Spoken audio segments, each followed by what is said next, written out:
2-3 రోజుల్లో స్వేరింగ్ ఇన్ అయిపోతుంది ఆయనకి, అది కూడా దాని ప్రాబ్లం ఉండదు. కానీ ఇంట్రెస్టింగ్ వెస్ట్ బెంగాల్లో ఉందన్నమాట. అక్కడ ఆఫ్కోర్స్ రేపు సువేందు అధికారిని మోస్ట్ ప్రాబ్లీ స్వేరింగ్ చేస్తారు. ఇప్పుడు దాకా డీటెయిల్స్ రాలేదు, బహుశా సాయంత్రం దాకా వచ్చేస్తుంది as CM. Wow. And expected, because as expected mostly 99%. కానీ వెస్ట్ బెంగాల్ ఇప్పుడు ఒక డిస్టర్బింగ్ ఫ్యాక్టర్ ఏంటంటే ఈ పోస్ట్ పోల్ వైలెన్స్, ఇది ఒక చాలా కామన్ థింగ్. ఇప్పుడు కాదు, సిపిఎం హయాం నుంచే ఉంది. వాళ్ళ ఒపోనెంట్స్ని చంపుతారు ఆ టైంలో. అప్పుడు బీజేపీ లేకుండా వెస్ట్ బెంగాల్లో వాళ్ళు వ్యతిరేకంగా ఎవరెవరు ఉన్నారు వాళ్ళని ఫినిష్ చేస్తారు. అప్పుడు లెఫ్ట్ ఫ్రంటే ఉండే, అక్కడ కాంగ్రెస్ ఉండే ఆ టైంలో వాళ్ళ ఒపోనెంట్. ఇప్పుడు వీళ్ళిద్దరు ఒకటే సైడ్లో వచ్చేసారు.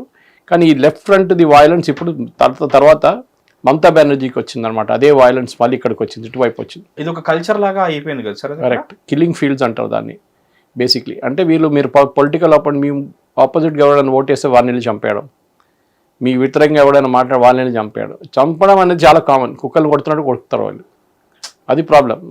సువేందు అధికారి పిఎని కొట్టారు. పిఎని ఆలోచించారు అని చెప్పేసి చెప్తున్నారు. ఇన్ఫాక్ట్ చనిపోయారు, అసలు చంపేశారు అతన్ని.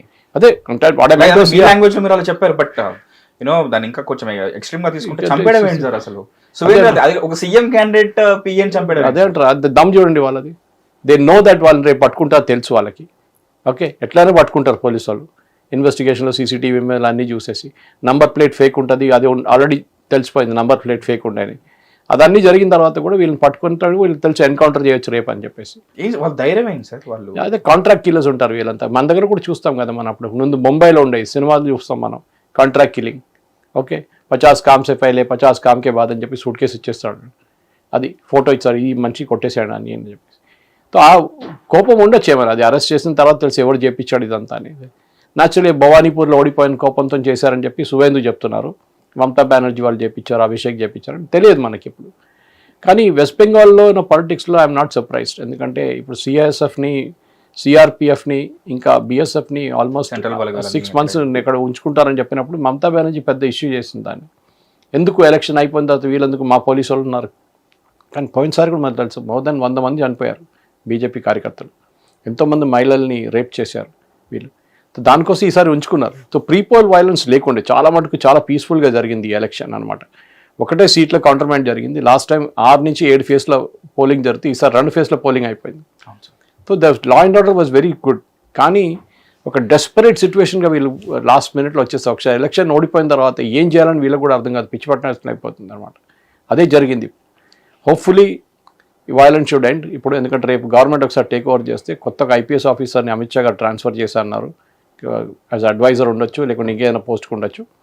అండ్ వెస్ట్ బెంగాల్లో ఒక ఉత్తరప్రదేశ్ లాగా క్లీనప్ జరగాలి. ఎట్లా యోగి ఆదిత్యనాథ్ ఉత్తరప్రదేశ్ని మొత్తం మార్చేశారు. సాయంత్రం 6 గంటనే వాడు బయటికి కూడా వెళ్ళాడు ఉత్తరప్రదేశ్లో. భయపడతారు, అమ్మాయిలతో చెప్పక్కర్లేదు. ఈవెన్ నేను ఒకసారి నోడియాకి వెళ్ళినప్పుడు చాలా సంవత్సరాల ముందు, 15 సంవత్సరాల ముందు, సాయంత్రం ఒకసారి బయటికి వెళ్ళి తిందామంటే మా వాచ్మెన్ చెప్పాడు, నేను తీసుకొస్తాను సార్, మీరు వెళ్ళకండి సార్ అని. అంత దారుణమైన పరిస్థితి ఉండే అప్పుడు. ఇప్పుడు చూడండి, ఇప్పుడు వాడు ఎవడైనా చేసి ఏదైనా దొంగతనం చేసో లేకుంటే రేప్ చేసినంటే ఆ నెక్స్ట్ డే వాడు పోయిండు అంతే ఎన్కౌంటర్. నిన్ననే 9 మందిని తీసేసిండు, లేపేసాడు ఎన్కౌంటర్లో. సో ఇది జరుగుతుంది. సో భయం ఉంటుంది ఇంకోనికి. ఓకే, ఎప్పుడైనా భయం ఉండాలి. డర్ అచ్చాయ్ అంటారు హిందీలో. ఇది భయం లేకున్నప్పుడు ఇది చేస్తుంది ఇదంతా. ఇది మనం ఈవెన్ ఇజ్రాయెల్లో చూస్తాం, సూసైడ్ బాంబింగ్ చేసినప్పుడు వాళ్ళు ఏం చేస్తారు, ఇల్లు కొలుగొట్టేస్తారు వాళ్ళు. ఇంత అడిగేటప్పుడు వాళ్ళు ఆలోచిస్తాడు 10 సార్లు, నేను పోతాను, నాకు లక్షలు డబ్బులు ఇచ్చిండు, కానీ మా ఫ్యామిలీ సంగతి ఏంటనేది. అది భయం ఉండాలి ఎప్పుడు. సో ఈ law and order should be the first thing, priority అనమాట. ఈ డర్ అచ్చా హే అనే ఫామ్లోనే వాళ్ళు కూడా వాడుతున్నట్టుగా ఉంది కదా సార్. అందుకే కదా సార్ సువేందు అధికారి పిఏని కూడా చాలా చోట్ల కూడా జరిగినాయి ఇలాంటివి. కరెక్ట్. ఈ ప్రాబ్లం ఏంటంటే కల్చర్ అది ఉంది అక్కడ. ఒక కిల్లింగ్ ఫీల్డ్స్ కల్చర్ ఉంది అక్కడ. మీరు ఈ కల్చర్ మీరు సౌత్లో చూడరు ఎక్కువ. ఈవెన్ మహారాష్ట్రలో లేదు, హత్య రాజకీయాలు ఇంత లేవు. మహారాష్ట్రలో లేదు, గుజరాత్లో, రాజస్థాన్లో లేదు, మధ్యప్రదేశ్. ఇది వెస్ట్ బెంగాల్లో ఎందుకంటే కమ్యూనిస్ట్ వాళ్ళ కల్చర్ ఉండేది ముందు. కమ్యూనిస్ట్ కల్చర్లోనే ఇది ఉంది. కిల్లింగ్ అనేది చాలా నార్మల్ వాళ్ళకి. ఒక చిన్న కుక్కను కొట్టినట్టు కొడతారు వాళ్ళు. అది సో అది ఇప్పుడు పోయింది. ఈ కల్చర్ మారుతుంది. మారిన తర్వాత కూడా మనం చూడాల్సింది ఏంటంటే, ఒకటి ఫస్ట్ ప్రయారిటీ నేను ఇప్పుడు చెప్పాను, 3 ఐటమ్స్ ఉన్నాయి బకెట్ లిస్ట్లో బీజేపీది. First is law and order. ఈ లా అండ్ ఆర్డర్ స్టెబిలైజ్ చేయాల్సిందే. లా అండ్ ఆర్డర్ ఒకసారి స్టెబిలైజ్ చేస్తే వితిన్ 6 నెలల లోపల అక్కడ జరిగిన అక్రమాల గురించి ఒక కమిషన్ పెట్టాలి. అక్కడ బెంగాల్లో లాస్ట్ 15 సంవత్సరాల్లో జరిగిన అక్రమాలు, అక్కడ రేప్ కానీ మర్డర్ కానీ ఏదైనా కానీ రిపోర్ట్ చేయలేనిది కూడా దాని తర్వాత ఇన్వెస్టిగేషన్ ఇన్వెస్టిగేషన్ ఎక్కడా లేకుండా అక్కడ ఆగినాయి అన్ని కేసులు బయటకు తీసి జ్యుడిషియల్ కమిషన్ పెట్టాలి. నేను దీని ఎగ్జాంపుల్ ఎప్పుడు ఇస్తూనే ఉంటాను. ఇది మన సెకండ్ వరల్డ్ వార్ జరిగిన తర్వాత ఈ నాట్సీస్ ఈ జ్యూస్ని చంపారు, చాలామంది లక్షలాది మందిని గ్యాస్ చేంబర్లో చంపేశారు. ఇదంతా అయిన తర్వాత సెకండ్ వరల్డ్ వార్ అయిన తర్వాత వీళ్ళు ఈ జ్యూస్ని ఈ ఎస్ఎస్ అంటారు వీళ్ళు నాట్సీస్ని, వాళ్ళ ఆఫీసర్స్ అందరినీ పట్టుకున్నారు, చాలామందిని ఆలైడ్ ఫోర్సెస్ పట్టుకుని ఏం చేస్తారంటే న్యూరంబర్గ్ అని ఒక ప్లేస్ ఉంది, అక్కడ ఒక ట్రయల్ చేయించారు జర్మనీలో. చాలామందిని ఫైరింగ్ స్క్వాడ్ ముందు తీసుకెళ్ళి ఫినిష్ చేసేసారు, కొంతమంది ఉరి చేసేసారు ఈ చేసిన వాళ్ళందరినీ. ఇది ఇక్కడ కూడా అదే జరగాలి. ఎవరెవరు చేశారో వాళ్ళ మీద ఒకటి ఎంక్వైరీ ఉండాలి, దాని తర్వాత ఇన్వెస్టిగేషన్ ఉండాలి, దాని తర్వాత వాళ్ళు ఫాస్ట్ ట్రాక్ కోర్టులో within 3 months investigation complete, charge sheet file చేసి ఇన్వెస్టిగేషన్ కంప్లీట్ చేసి ప్రాసిక్యూషన్ ఆర్గ్యుమెంట్, డిఫెన్స్ ఆర్గ్యుమెంట్ అంతా అయిన తర్వాత జడ్జ్మెంట్ 3 నెలలు వచ్చేసేయాలి. ఇది ఒక కాన్ఫిడెన్స్ తీసుకొస్తారు అక్కడ ఉన్న విక్టిమ్స్. ఎందుకంటే చాలామంది మహిళల్ని రేప్ చేశారు అక్కడ, చాలామంది. కొంతమంది రిపోర్ట్ కూడా చేయలేదు భయపడి. చాలామంది ఇల్లు కొట్టేసుకున్నారు, ఇల్లు తీసేసుకున్నారు. పార్టీ ఆఫీస్ ఇప్పుడు చూసిన నిన్న కూడా కమ్యూనిస్ట్ పార్టీ ఆఫ్ ఇండియాలో వాళ్ళ ఫేస్బుక్ పోస్ట్లో పెట్టింది, మాకు 220 ఆఫీసర్స్ మాది రిటర్న్ వచ్చేసిందని. నేను రాశాను దాని కింద, మీరు బీజేపీకి థ్యాంక్స్ చెప్పండి ఒకసారి అని చెప్పేసి. ఇది బేసిక్. పార్టీ ఆఫీస్ కూడా కబ్జా చేశారు ఇప్పటి నుంచో 15 సంవత్సరాలు లేదంట, వాళ్ళు ఎప్పుడో కబ్జా చేసుకున్నారంట. ఇప్పుడు వాళ్ళకి రిటర్న్ దొరికింది. ఆలోచించండి, కమ్యూనిస్ట్ వాళ్ళు పండుగ చేసుకుంటున్నారు, కాంగ్రెస్ వాళ్ళు కూడా అది మా ఆఫీసర్స్ అన్నీ మాకు వచ్చేసిందని చెప్పేసి అంతా టీఎంసీ వాళ్ళు తీసుకెళ్ళిపోయారండి. ఇది మహేష్, ఇది main thing you should remember this. Is violence చూడండి, కల్చర్ ఒకటి. అది మమతా బెనర్జీ అంటే ఒక మహిళగా ఉండి ఆమె పరిపాలించిన స్టేట్లో ఎట్లా ఆమె అనుమతించిందో అని నాకు డౌట్ వస్తుంది అనమాట. How will you allow this kind of things? I mean మీరేదో జంగల్ రాజ్ కాదు ఇది చేయడానికి అంతా, ఇది ఆఫ్ఘనిస్తాన్ కాదు ఇది. ఎందుకు చేశారో ఆమెకి తెలుసు. పొలిటికల్ సర్వైవ్ కావడానికి చేస్తారా?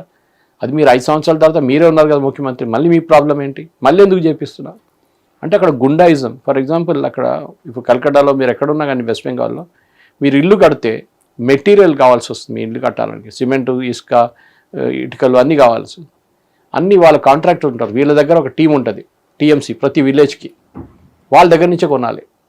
రేట్లు డబుల్ ఉంటాయి. ఒకసారి సిమెంట్ సంచికి ఇంత ఉంటే దానికన్నా ఒక 40% ఎక్కువ అడుగుతాడు. తీసుకోవాల్సింది, బయట నుంచి మీరు తీసుకోలేరు. ఇది ఈవెన్ కేరళలో వినలేదు నేను. కేరళలో ఇంకా దేనికన్నా దారుణమైన పరిస్థితి, కానీ కేరళలో ఇది లేదు. ఇట్లాంటి పరిస్థితులు బతికారు. ఒక సుభాష్ చంద్రబోస్ వాళ్ళ రిలేటివ్ రిపోర్ట్ చేశారు, వాళ్ళ ఇల్లు కూడా ఇట్లానే కొట్టడానికి ట్రై చేశారు తీసుకెళ్ళడానికి. సుభాష్ చంద్రబోస్ అక్కడ ఎంత వర్షిప్ ఉంటుందో తెలుసు, చెప్పినాడు వాళ్ళ ఇల్లే. అచ్చ అడిగినట్టే గుండాలంతా టీఎంసీ వాళ్ళు, ఇది ఎవరు ఇల్లు అంటే వీళ్ళు ఆమె వాళ్ళ సిస్టర్స్, వాళ్ళ గ్రాండ్ సిస్టర్ కూడా ఉన్నారు వాళ్ళకి. ఆమె చెప్పిందంట, ద 3rd generation. ఆమె చెప్పిందంటే ఇది సుభాష్ చంద్రబోస్ ఇల్లు అంటే ఆయన విలువండి అని చెప్పినట్ట. అట్లాంటి అరగెన్స్ ఉంది వాళ్ళకి. ఇప్పుడు వాళ్ళు దిగి వస్తున్నారు. మీరు చూస్తున్నారు కొన్ని వీడియోలు లాస్ట్ 3-4 రోజుల నుంచి ఎట్లా కొడుతున్నారు పబ్లిక్. సో ఏమైందంటే కోపం ఉంది వాళ్ళకి, మహిళలకి ఎస్పెషలీ. మా మీద మీరు ఇన్ని రోజులు ఇన్ని అత్యాచారాలు చేశారు చూడండి, మేము actually it is not correct. ఒకవైపు చూస్తే కరెక్ట్ కాదు, కానీ మన జ్యుడిషియల్ సిస్టమ్ అట్లా ఉంది. వీళ్ళని రేపు అరెస్ట్ చేసి జైల్లో తీసుకెళ్ళి బిర్యానీ పెట్టి వీళ్ళని కొంచెం వెయిట్ ఎక్కువ చేసి అదే చేసుకెళ్తారు. ప్రాసిక్యూషన్ చేయలేరు, విట్నెస్ ఉండదు, విట్నెస్ హాస్టైల్ అయిపోతారు. ఇదన్నీ జరుగుతుంది. అంటే ఇప్పుడు విజిలాంటీ జస్టిస్ ఉన్న వాళ్ళని ఫినిష్ చేయడం. అందరు పారిపోయారు. డన్లప్ చూడండి, ఐటీసీ పెద్ద ఇది ఉండే అక్కడ, అందరు బంద్ చేసి వెళ్ళిపోయారు అక్కడి నుంచి. ఎందుకంటే ఇదే మీరు ఒక షాప్ పెట్టాలా, ఒక ఫ్యాక్టరీ పెట్టాలంటే ముందాడు జెండా పట్టేస్తాడు తీసుకొచ్చి, మా వాళ్ళనే రిక్రూట్ చేయాలి, మాకు హఫ్తా ఇవ్వాలి. ఇది నడుస్తూనే ఉంటుంది ఆ కల్చర్. దాంతో last Singur, Mamata Banerjee herself did it. ఆమె చేసింది సింగూర్ వ్యతిరేకంగా, టాటా వ్యతిరేకంగా. ఎందుకు? అక్కడ ఉన్న పేదవాళ్ళ భూమి గుంజుకుంటున్నారు, అక్కడ ఉన్న ఫార్మర్స్ గుంజుకుంటున్నారు భూమి అని చేసి. ఏమైంది? వాళ్ళు సనంత్కి వెళ్ళిపోయారు గుజరాత్లో, అక్కడ సెటప్ చేసుకున్నారు ఫ్యాక్టరీ. ఎవరికి పోయింది ఉద్యోగాలు? బెంగాలీ వాళ్ళది పోయింది. ఇది అర్థం చేసుకోవాలి ముందు, that we need land for development. అది లేకుండా చేయలేము. మంచి రేట్ ఇవ్వాలి, ఎస్, అది ఎవరైనా ఉండండి, okay, that can be farming community ఉండొచ్చు, అది ఎవరైనా పేదవాళ్ళు ఉండొచ్చు, వాళ్ళకి డెఫినెట్గా మార్కెట్ రేట్ కన్నా 1 or 2 ఎక్కువ ఇవ్వాల్సి వస్తుంది దానికి, అంటే డౌట్ లేదు. కానీ డెవలప్మెంట్ లేకుండా బెంగాల్లో నడవదు. బెంగాల్ ఉన్న అమ్మాయిలు అందరూ బయట వెళ్ళి పనిచేస్తున్నారు, youngsters. Okay, Bengal is literally grave yard అయిపోయింది ఇండస్ట్రీస్. దాన్ని మొత్తం మార్చాలంటే మోదీ గారితోనే అవుతుంది, ముఖ్యమంత్రితో కాదు. మోదీ గారు సెంట్రల్ గవర్నమెంట్ ప్రాజెక్ట్స్ కొన్ని తీసుకురావాల్సి వస్తుంది వెస్ట్ బెంగాల్కి. సెంట్రల్ గవర్నమెంట్ దగ్గర ఉన్న కొన్ని కొత్త కొత్త ప్రాజెక్ట్స్ అని బెంగాల్కి తీసుకొస్తేనే బాగుంటుంది. మిగతా స్టేట్స్ అన్ని బాగానే, ఆంధ్ర కానీ, తెలంగాణ కానీ, కర్ణాటక కానీ, తమిళనాడు, ఈవెన్ ఉత్తరప్రదేశ్, హర్యానా, వీళ్ళందరూ బాగా పర్ఫామ్ చేస్తున్నారు. మీరు తీసుకురావాల్సిన ప్రాజెక్ట్ కల్కటాకి, వెస్ట్ బెంగాల్, ఎందుకంటే దాంతోనే ప్రజలు అక్కడ వాళ్ళకు కాన్ఫిడెన్స్ వస్తుంది. ఓకే, ఇక్కడ ఒక గవర్నమెంట్ ఉంది, మా కోసం ఒక గవర్నమెంట్ ఇక్కడ ఉందని చెప్పేసి, అది ఇంపార్టెంట్. సో 3 అన్నారు సార్, లా అండ్ ఆర్డర్, పెట్టుబడులు,